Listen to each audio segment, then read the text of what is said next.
কাহিনীগুলোর একটি শুনব। এটি এমন এক নবীর জীবনগাথা যার জীবন ছিল ধৈর্য, প্রজ্ঞা, সৌন্দর্য এবং ক্ষমার এক অসাধারণ নিদর্শন। তার কাহিনী আমাদের শেখায় যে আল্লাহর পরিকল্পনা সবসময়ই বান্দার জন্য সর্বোত্তম, যদিও সাময়িকভাবে তা কষ্টদায়ক মনে হতে পারে।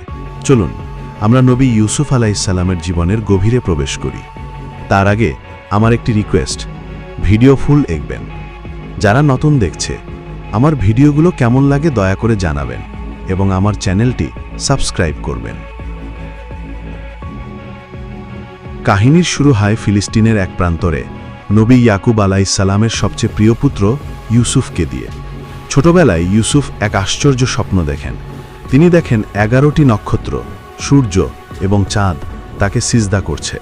স্নেহের পিতা ইয়াকুব বুঝতে পারেন এটি একটি ঐশ্বরিক ইঙ্গিত।